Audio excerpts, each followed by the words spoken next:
नमस्कार दोस्तों, Jain academy YouTube channel में आप सभी का स्वागत है। आज अपन कैपेसिटर टॉपिक पढ़ने जा रहे हैं। तो इस टॉपिक पे अपन क्या क्या पढ़ेंगे वो पहले मैं आपको डिस्कस कर देता हूँ। पहले कि अपन पढ़ेंगे कि कैपेसिटर किस प्रकार का बनाया जाएगा। पहले तो अपना मेन पर्पज़ यही होगा, और उसके बाद अपन देखेंगे इसमें कितनी एनर्जी स्टोरेज हो रही है, जो चार्ज के रूप में एनर्जी स्टोर हो रही है वो कितनी हो रही है।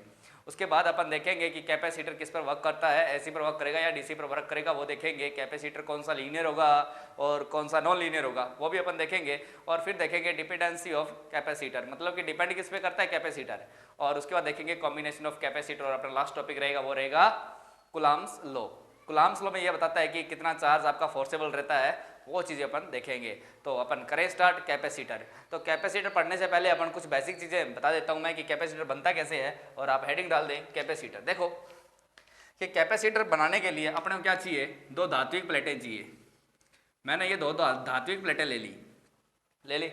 अब ये धात्विक प्लेटें ले ली तो ये किसकी बनी हुई है। सबसे मेन बात ये आती है कि धात्विक प्लेट किसकी बनी होगी। या तो देखो आपकी सिल्वर की बनी होगी, सिल्वर मतलब या तो चांदी की बनी होगी, या फिर ये किसकी बनी होती है, एल्युमिनियम की बनी होती है। और ज़्यादातर जो यूज करते हैं वो कैपेसिटर में जो धात्विक प्लेटें होती है वो हमेशा एल्युमिनियम की बनी होती है। क्यों? चांदी तो बहुत ज़्यादा महंगी है, सिल्वर महंगा है ना, चांदी महंगी है, इसीलिए किसकी बनी है, ये एल्युमिनियम की बनी है। और इनको इनके बीच में क्या भर दिया जाता है, आपका डाइलेक्ट्रिक स्ट्रेंथ भर दी जाती है, मतलब डाइलेक्ट्रिक मटेरियल भर देते हैं। डाइलेक्ट्रिक मटेरियल का मतलब होता है परावैद्युतांक, जिनमें विद्युत धारा प्रवाहित नहीं होती, इनमें स्टोर होता है बस, ठीक है ना। तो यहाँ पर क्या भरा अपन ने, परावैद्युतांक अपन ने भर दिया। प्लेटें अपन ने पढ़ ली किसकी बनाई हुई है। इसको अपन क्या करते हैं, किसी बैटरी के द्वारा कनेक्ट कर देते हैं, या किसी सोर्स के द्वारा अपन ने कनेक्ट कर दिया। इसको हो गया। यहाँ से अगर कोई अपन सोर्स के द्वारा कनेक्ट किया तो इसका वोल्टेज कितना आपका V, कोई सोर्स का वोल्टेज कितना है V। तो यहाँ पर जो चार्ज स्टोर होगा वो आपका कितना होने वाला है, Q स्टोर होने वाला है। तो कैपेसिटर क्या करता है, चार्ज को स्टोर करता है, इलेक्ट्रिक एनर्जी को चार्ज के रूप में स्टोर कर रहा है। ओके, कैपेसिटर का ये फायदा है कि यहाँ चार्ज स्टोर हो जाता है। ये अपन बाद में काम में ले लेते हैं। अब देखते हैं कि कैपेसिटर होता क्या है। पहले तो देखिए, तो मैं आपको डेफिनेशन लिखा रहा हूं, आप डेफिनेशन देखें कि आवेश ग्रहण करने की, आवेश ग्रहण करने की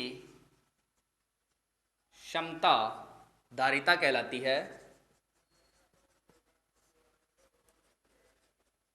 है तथा इसे जिस तत्व के द्वारा दर्शाया जाता है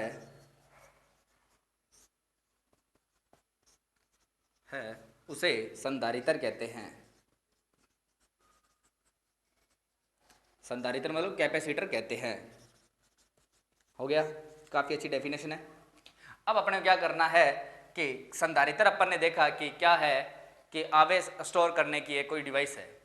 अब अपन देखते हैं कि यार जो आवेश स्टोर हो रहा है वो किस तरह से हो रहा है। तो आप थोड़ा सा ध्यान से देखें कि यार यहाँ पर जो आवेश स्टोर हो रहा है वो डाइलेक्ट्रिक स्ट्रेंथ में हो रहा है, मतलब परावैद्युतांक में हो रहा है। और परावैद्युतांक जो आपका लिया जाता है वो या तो आपका पेपर लिया जाएगा या फिर आपका क्या लिया जाएगा, माइका लिया जाता है। ओके, तो यहाँ से अगर अपन बात करते हैं कि यार ये जो अपने चार्ज है, ये स्टोर जो चार्ज है, ये अपना क्या करना चाहिए, बढ़ना चाहिए।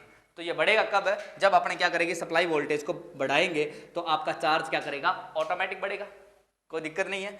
जितनी ज्यादा अपन वोल्टेज करते जाएंगे आपका चार्ज क्या करता है, स्टोर है, अधिक होता रहेगा। तो अपन मानते हैं कि जो चार्ज है वो किसके प्रोपोर्शनल, आपका V के, सप्लाई वोल्टेज के प्रोपोर्शनल है। तो अपन इसको ऐसा लिख सकते हैं, देखो आवेश किस पे डिपेंड कर रहा है, वोल्टेज पे डिपेंड कर रहा है। जो चीज आपकी डिपेंड करती है उसको पहले लिखा जाता है, जिस पर डिपेंड करती है उसको बाद में लिखा जाता है। ओके, तो अपने पास फार्मूला क्या बन, जो अपना रिलेशन क्या बन गया, Q प्रोपोर्शनल V। तो देखो यहाँ से क्या हो रहा है कि वोल्टेज बढ़ रही है तो आपका चार्ज बढ़ रहा है। ओके, तो यहाँ से अगर अपन देखते हैं कि प्रोपोर्शनल का जैसे ही चिन्ह हटाते हैं तो यहाँ पर आपका जो आता है वो आता है C, कांस्टेंट क्या आता है C, और यहाँ पर बन गया V।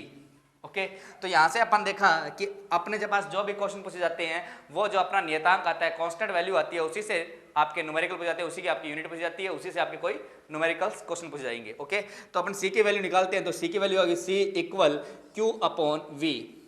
ओके, ये अपने पास एक फार्मूला रेडी हो गया कैपेसिटर का। अब मैं बताता हूं कि ये C क्या है। ये आप मानते कैपेसिटर हो, पर इसको कहते हैं क्या है, कैपेसिटेंस कहते हैं, धारिता कहते हैं। तो यहां पर मान लीजिए तो सी क्या आपका कैपेसिटेंस, हिंदी में क्या कहते हैं, धारिता। और ये आपका क्या क्यू, क्यू क्या होता है आपका चार्ज, आवेश, और वी क्या है, वोल्टेज। हो गया यहां तक। अगर अपन देखते हैं कि कैपेसिटेंस, धारिता की अगर आपसे यूनिट पूछे तो यूनिट क्या होगी, वो यूनिट देखो अपन इसी फॉर्मूले से निकाल सकते हैं कि चार्ज की जो यूनिट है अपन ने ऑलरेडी पढ़ रखी है, चार्ज की यूनिट क्या होती है, कूलाम। सीबी से मैंने कूलाम को डिनोट किया है, और वोल्टेज की यूनिट क्या होती है आपकी, वोल्ट। तो याद रखें कि आपका जो कैपेसिटर है या कैपेसिटेंस होती है उसकी यूनिट क्या होती है, कूलाम पर वोल्ट। इसके बारे में जो पता चला था वो फेरड था, इसीलिए कूलाम पर वोल्ट को अपन क्या कहते हैं, फेरड भी कहते हैं। तो काफ़ी अच्छा हुआ कि ये अपन ने इसकी यूनिट और फॉर्मूले अपन ने निकाल लिए। अब अपन देखते हैं इसके बाद में कि इसके मेन टॉपिक है कि इसमें कितना चार्ज एनर्जी जो स्टोर हो रही है और ये किसके वैल्यू को बदलने नहीं देता। तो इससे पहले आप क्या करें, इसका स्क्रीनशॉट लें और उसके बाद अपन आगे देखते हैं। अब अपन एक क्वेश्चन देखते हैं कि एक कैपेसिटर है जो 20 वोल्टेज सप्लाई से कनेक्ट है। देखो ये अपना जो कैपेसिटर है ये कितने वोल्टेज से कनेक्ट, आपका 20 वोल्टेज की सप्लाई से कनेक्ट हो रखा है, और इसमें जो चार्ज स्टोर हो रहा है वो स्टोर कितना हो रहा है, क्योंकि वैल्यू कितनी है, 20 मिली कूलाम आवेश आपका स्टोर हो रहा है। अपने को वैल्यू निकालनी है कि ये जो कैपेसिटर आपका, इसमें सी की वैल्यू निकालनी है कि कैपेसिटेंस कितना हो गया, कैपेसिटर कितने का है। तो अपने पास फॉर्मूला पता है कि सी इक्वल क्या होता है, क्यू अपॉन वी होगा।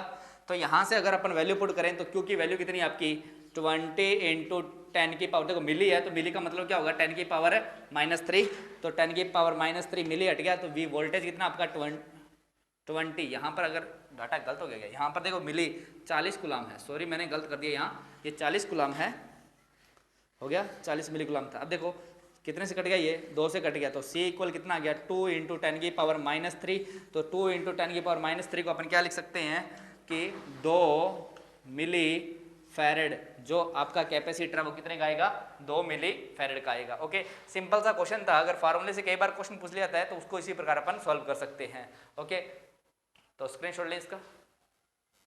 अब अपन देखेंगे कैपेसिटर के मेन पॉइंट कि जो अपने ज़्यादातर एग्जाम में जो क्वेश्चन पूछे जाते हैं इन्हीं पॉइंटों से पूछे जाते हैं। तो अपन करें स्टार्ट है।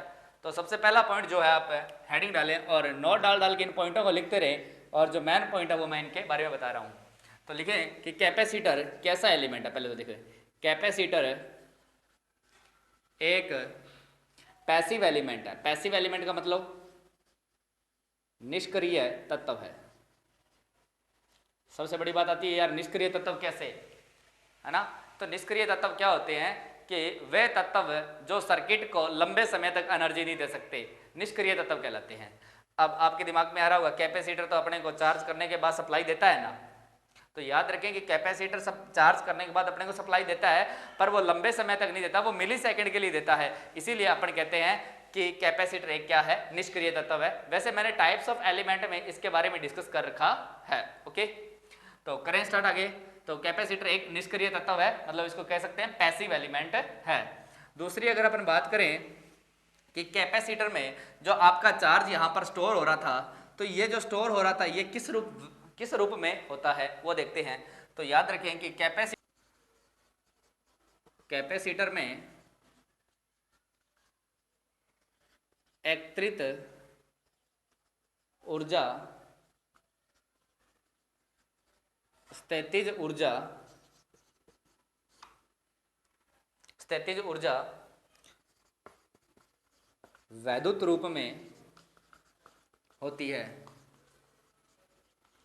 तो ये याद रखें कि आपकी जो कैपेसिटर में जो स्टोर एनर्जी हो रही है वो किसके रूप में हो रही है, मतलब यहाँ पर स्टोर आवेश क्या हो रहा है, स्टोर हो रहा है, मतलब क्या हो रहा है, स्थितिज ऊर्जा है। और वो किस रूप में है, वो देखो इलेक्ट्रिक चार्ज के रूप में होती है। तो यहाँ से इलेक्ट्रिक चार्ज में किसके रूप में, वैद्युतिक ऊर्जा के रूप में होती है। ओके, तो नेक्स्ट चलें अपन आगे अपन देखते हैं मेन पॉइंट कि यार यहाँ पर जो आपकी एनर्जी स्टोर हो रही है ये कितनी एनर्जी स्टोर हो रही है, अपन इसको निकालते कैसे हैं। तो उसका फॉर्मूला क्या होता है वो देखें कि कैपेसिटर में एकत्रित ऊर्जा, तो लिखें कि कैपेसिटर में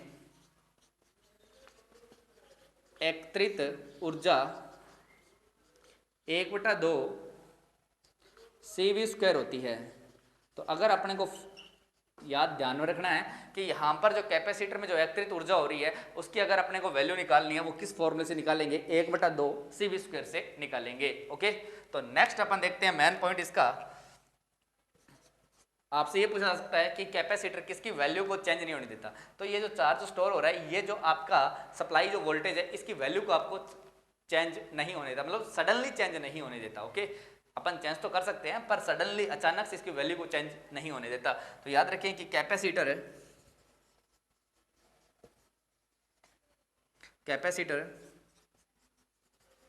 वोल्टेज के अचानक से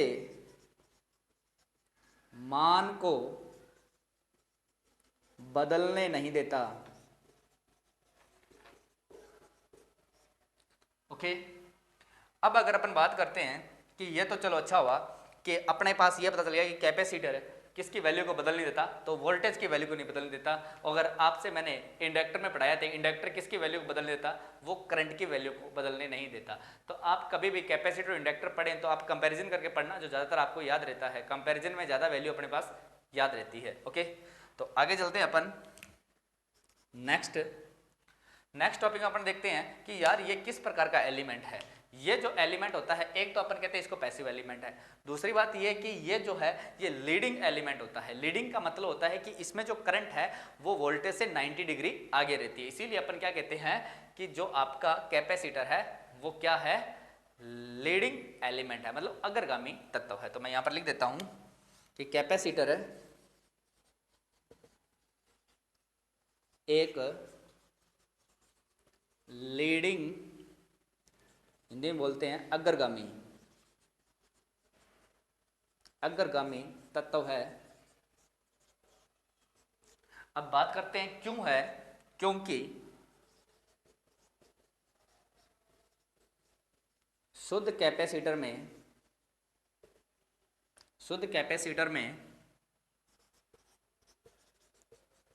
धारा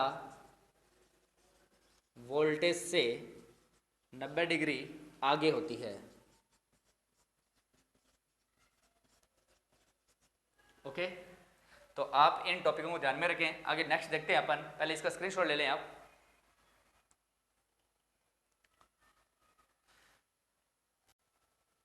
अब अपन देखते हैं नेक्स्ट पॉइंट, देखते हैं इसका कि कैपेसिटर में अपने पास देखें कि कैपेसिटर में जो करंट फ्लो हो रही है वो जा रही है क्या, करंट कैपेसिटर में करंट इस प्रकार जाएगी क्योंकि अपना पॉजिटिव टर्मिनल से करंट एंटर करेगी। तो अब अपन देखते हैं कि यहाँ से कोई तो ऐसा मटेरियल होगा जो क्या करेगा, इस धारा का विरोध करेगा। तो इस धारा का विरोध करने वाला कौन होता है, एक्स सी होता है। कौन होता है, एक्स सी। अब ये एक्स सी क्या होता है वो देखते हैं। तो देखें एक बार डायग्राम बना लेते हैं। वैसे अपन कैपेसिटर का जो डायग्राम दिखाई देगा आपको, दोनों प्लेटें इक्वल दिखाई देगी। ये आपका कैपेसिटर का डायग्राम होता है। यहाँ से अपन क्या कर रहे हैं, करंट दे रहे हैं, तो यहाँ से कोई अपोज करने वाला जो मटेरियल होता है वो होता है एक्स सी। इसे एक्स सी को क्या बोलते हैं, कैपेसिटिव रिएक्टेंस। तो मैं यहाँ पर लिख देता हूँ एक्स सी का मतलब क्या है, यहाँ पर कैपेसिटिव रिएक्टेंस। और कैपेसिटिव रिएक्टेंस को अपन हिंदी में क्या बोलते हैं, धारतीय प्रतिघात। धारतीय प्रतिघात। तो आपको ध्यान में रखना है कि कैपेसिटर में धारा के मान में बाधा क्या कहलाती है, कैपेसिटिव रिएक्टेंस कहलाती है, धारतीय प्रतिघात कहलाती है। तो आप डेफिनेशन लिखें इसकी, कैपेसिटर में धारा के मान में बाधा कैपेसिटिव रिएक्टेंस कहलाती है। हो गया। कैपेसिटिव रिएक्टेंस को अपन किसके द्वारा डिनोट करते हैं, एक्सएल के द्वारा डिनोट करते हैं। ओके, तो यहाँ से अपन जो एक्स सी के द्वारा डिनोट करते हैं। एक्स सी का फॉर्मूला क्या होगा आपका, 1/ω/c। ये वैल्यू तो अपन ने पहले भी देख चुके हैं कि जो ओमेगा होती है वो क्या होता है, एंगुलर वेलोसिटी। क्या होता है ये आपका जो ओमेगा है, ये है कोणीय वेग। कोणीय वेग, इसकी जो वैल्यू होती है वो कितनी होती है, 2πf। ओके, और याद रखें कि अपने पास एग्जाम में पूछा जा चुका है कि कोणीय वेग की यूनिट क्या होती है, तो याद रखें कि रेडियन पर सेकंड होती है। ओके, ओनली फॉर कोणीय वेग की बात कर रहे हैं अपन।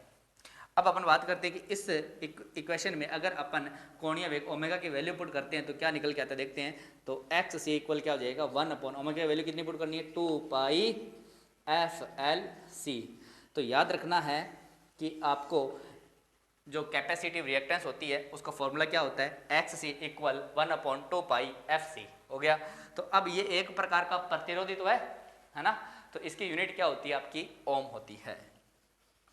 ओके, आप इसका स्क्रीनशॉट लें, फिर इसके नेक्स्ट क्वेश्चन देखते हैं अपन।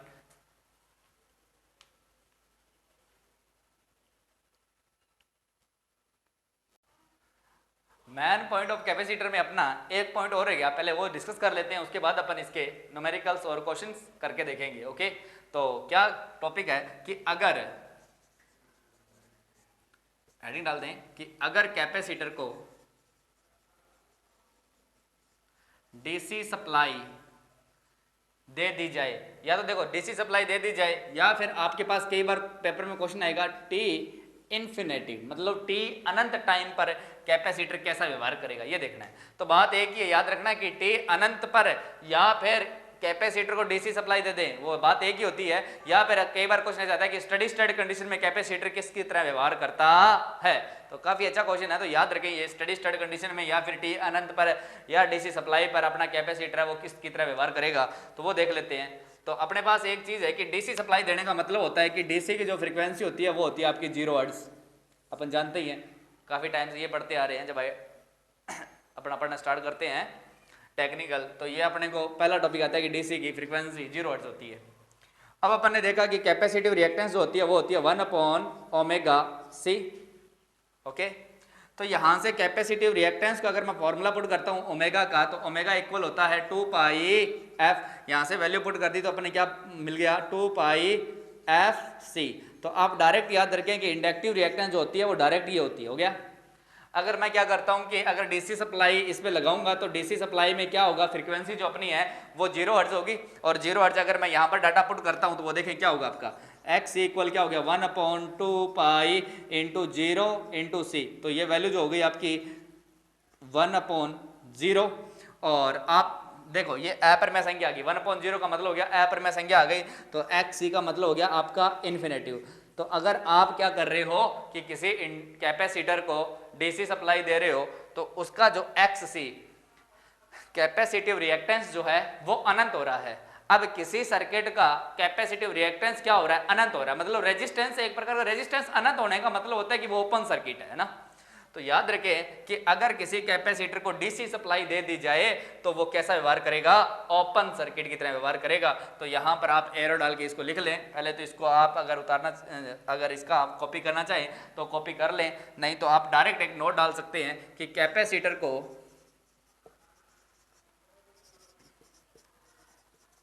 अगर डीसी सप्लाई दे दी जाए तो कैपेसिटर ओपन सर्किट की तरह व्यवहार करेगा। ओके, आप इसका स्क्रीनशॉट लें, फिर अपन इसके न्यूमेरिकल देखते हैं। ओके,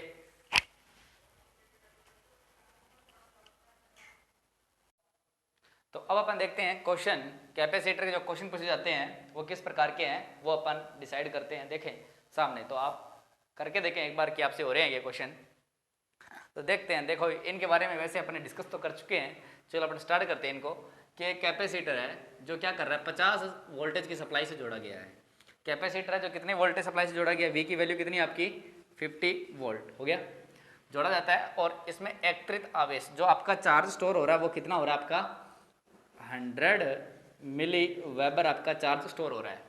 और क्या हो रहा है, कैपेसिटर में एक्टिव एनर्जी की वैल्यू याद करें। देखो काफी अच्छा क्वेश्चन है कि अपने पास ई की वैल्यू निकालनी है, और अपन एनर्जी का फॉर्मूला जानते हैं क्या होता है, ई इक्वल्स क्या होता है हाफ CV²।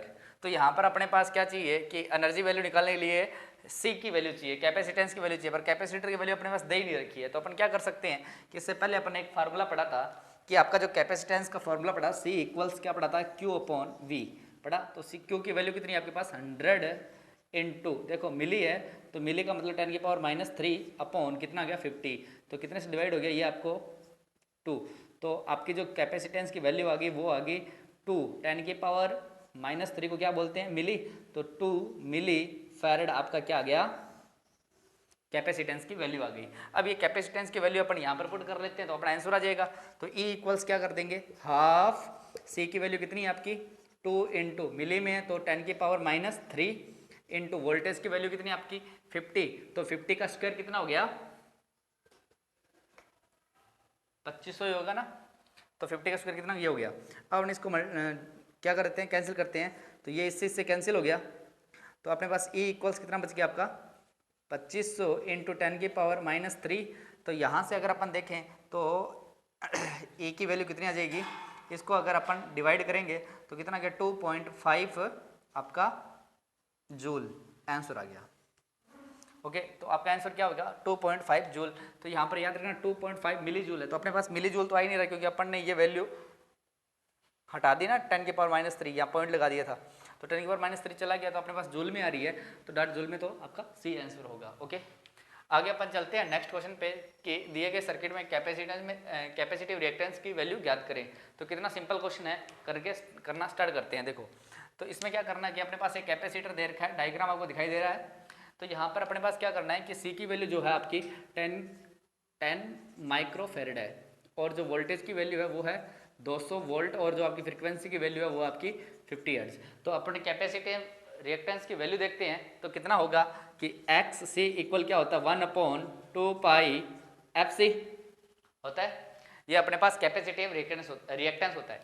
तो यहाँ से अगर अपन कैपेसिटिव रिएक्टेंस देखेंगे तो वैल्यू पुट करते हैं अपन, एक्स सी इक्वल क्या हो गया 1/2 की वैल्यू कितनी होती है 3.14, एफ की वैल्यू कितनी है अपने पास 50 और कैपेसिटेंस की वैल्यू कितनी है आपकी 10 माइक्रोफेरेड। माइक्रोफेरेड का मतलब होता है 10⁻⁻⁶, इस माइक्रो का मतलब कितना है 10⁻⁻�6। ओके, पुट कर दिया यहाँ से। अगर अपन इस वैल्यू को ऊपर लेके जाते हैं तो कितना आ जाएगा एक्स से इक्वल कितना हो गया 10⁻+6 अपॉन क्या रह गया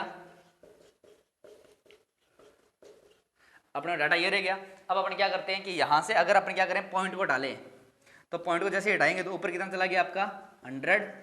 अब अपन डिवाइड करके देखते हैं कितने से जा रहा है, तो देखें कि ये यहाँ से कितनी बार गया 2 बार चला गया, 2 से 2 आपका कैंसिल हो गया, तो आपके पास कितना बचा x से इक्वल कितना बचा 10⁻6 बचा। तो 10⁻6 को अगर मैंने 1000 बार निकाल लिया तो यहाँ पर दिया 10⁻3 अपॉन कितना रह गया 314 इंटू आपका 10, 1 से 10 कट गई। अब अपन क्या करेंगे 100 के अंडर अपॉन 100 में अगर 314 से अपन डिवाइड करेंगे तो जो अपना डाटा आएगा वो कितना आएगा, मैं यहाँ पर इसको पुट कर देता हूँ, यहाँ पर लिख देता हूँ इसको इस साइड में।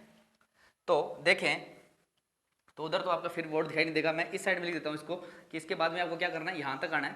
अब क्या करना है कि 100 में अगर अपन क्या करें 314 का डिवाइड करेंगे तो अपने पास जो डाटा आएगा वो आएगा 318 इंटू 10 की पावर आपकी जो ये कितना बचा है 3 हो गया। ये अपने पास जो वैल्यू आ रही है वो किसकी आ रही है एक्स सी की वैल्यू आ रही है। तो यहाँ से एक्स इक्वल अपने पास देखो 10 की पावर 3 है तो अपने इसको क्या लिख सकते हैं 0.38 किलो ओम। ओके, जो आपका आंसर आया वो आया आपका ये। तो बिल्कुल सिंपल सा है, कुछ नहीं करना। अगर आपको क्या है कि क्वेश्चन में किस प्रकार आपको कौन सा फॉर्मूला अप्लाई करना है तो अपन उससे इजीली सॉल्व कर सकते हैं। अब अपन सिंगल लाइन क्वेश्चन देखते हैं जो एग्जाम पॉइंट ऑफ व्यू से काफ़ी इंपॉर्टेंट क्वेश्चन है। तो देखें कि किस प्रकार अपने पास क्वेश्चन पूछ लिया जाता है। कई बार फॉर्मूले से हटके कुछ क्वेश्चन पूछ जाते हैं जो सिंगल लाइन क्वेश्चन बोलते हैं अपन इनको। तो देखें कि अगर किसी का कैपेसिटर को गर्म कर दिया जाए तो धारिता पर क्या प्रभाव पड़ेगा, कि कैपेसिटर को क्या कर रहे हैं अपन गर्म कर रहे हैं। तो इस टाइम अपन कैसे पता करेंगे कि कैपेसिटेंस मतलब धारिता पर क्या प्रभाव पड़ेगा। तो थोड़ा ध्यान से सुनना कि अपने पास कैपेसिटर था, यह आपने 2 धातु की प्लेटें ली और यहाँ पर क्या बनाया आपने कैपेसिटर बना दिया और दोनों के बीच में क्या डाल दिया आपने इंसुलेटर डाल दिया ना। अब थोड़ा ध्यान से देखना कि कैपेसिटर में इंसुलेटर डाल दिया तो यहाँ पर जितना ज़्यादा अच्छा इंसुलेटर लेंगे अपन पराविद्युतांक अपना जितना अच्छा लेंगे उतने ज़्यादा इसकी धारिता बढ़ेगी, जानते हैं ना। तो जितना अच्छा अगर यहाँ पर अगर अपन इंसुलेटर लेंगे धारिता बढ़नी चाहिए। अब अपन क्या कर रहे हैं इस पे हीट दे रहे हैं, तो हीट दे रहे हैं तो यहाँ पर क्या यूज कर रहे हो आप इंसुलेटरी तो यूज कर रहे हो, ये इंसुलेटरी तो है ना।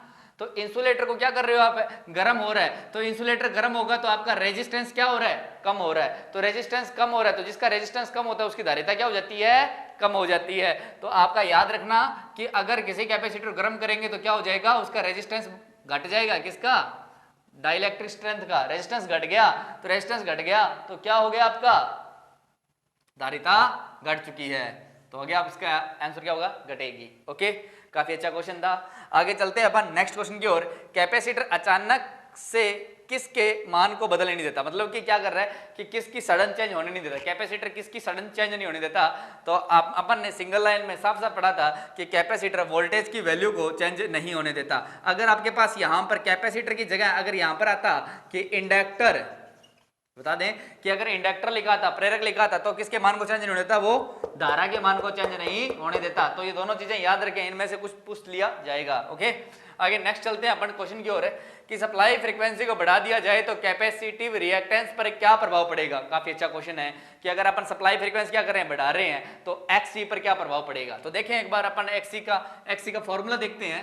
तो एक्सी इक्वल होता है अपना 1/2 पाई एफ सी। अब मेरे को यूं बताओ कि ये 2 पाई एफ सी है, अपन क्या कर रहे हैं, सप्लाई फ्रीक्वेंसी बढ़ा रहे हैं। तो यार आपने यूं बता दो कि आपकी सप्लाई फ्रीक्वेंसी क्या कर रही है, बढ़ रही है, तो सप्लाई फ्रीक्वेंसी बढ़ रही है तो आपके कैपेसिटिव रिएक्टेंस क्या कर रही है, घट रही है, घट रही है ना, तो ऑप्शन क्या आएगा आपकी, घटेगी। ओके, तो सिंपल सा क्वेश्चन था।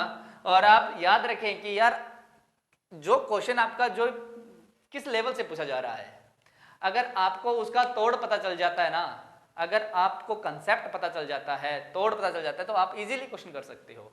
तो ज्यादा कि क्वेश्चन को बार बार सोचा करो कि यार ऐसा कुछ हो जाए तो क्या होगा, तो इससे क्या है कि कैसा भी एग्जाम में क्वेश्चन आ जाता है तो अपन इजीली सॉल्व कर सकते हैं।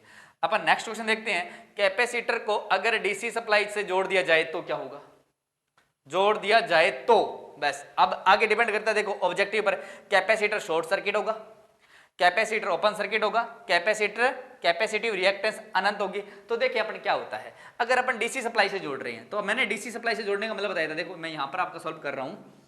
तो अपने पास होता है एक्स इक्वल होता है 1/2 पाई एफ सी, हो गया।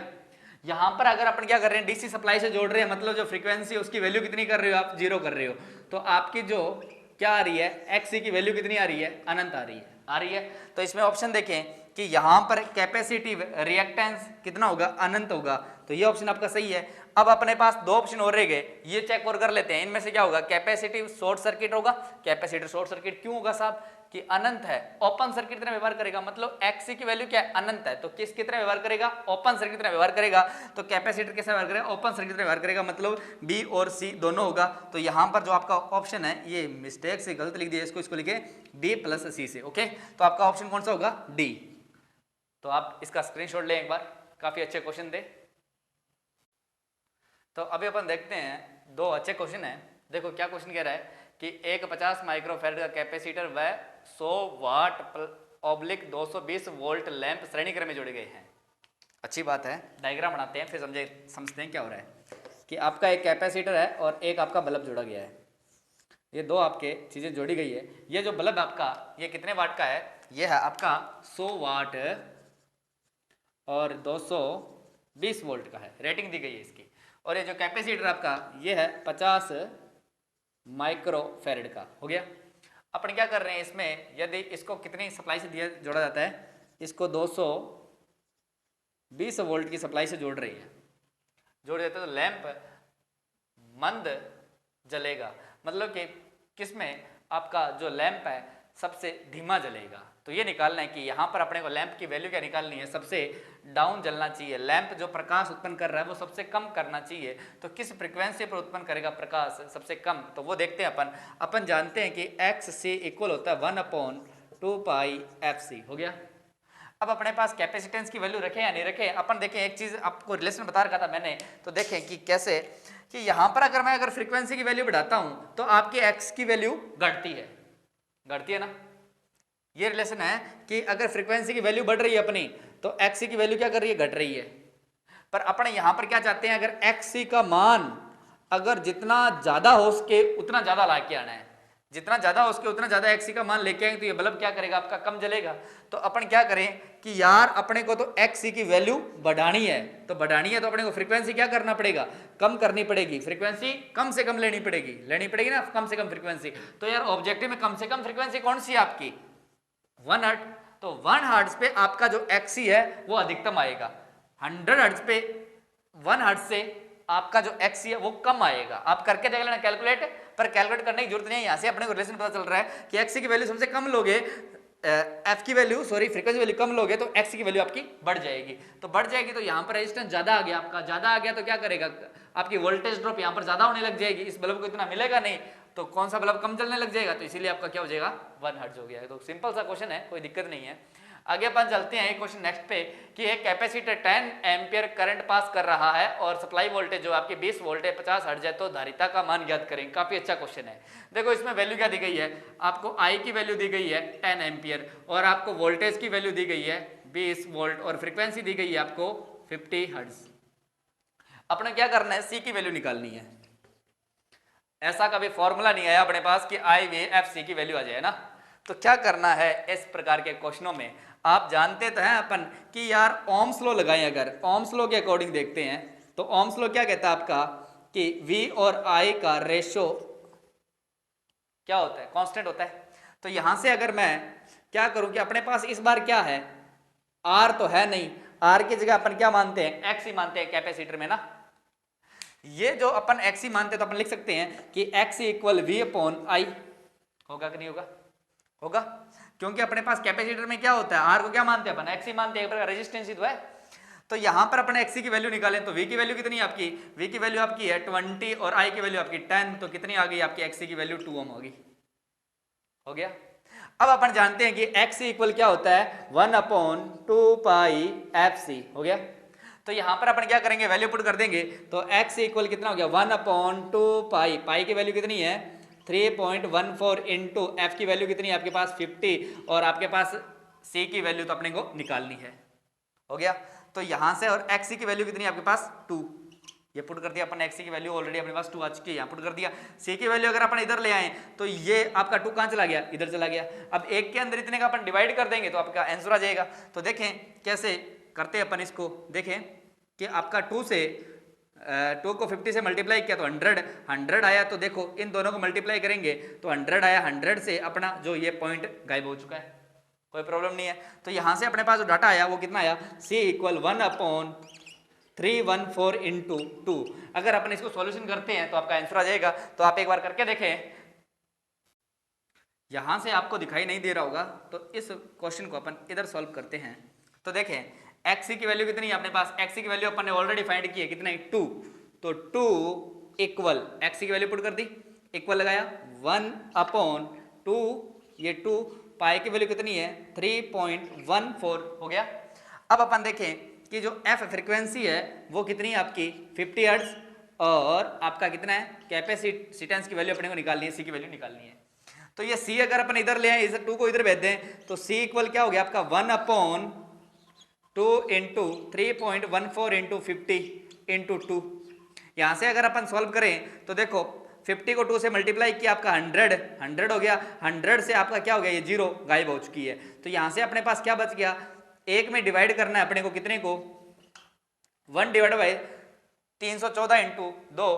तो आपका जो आंसर आएगा वो आएगा आपका कितना 0.0015 आपका आंसर आएगा।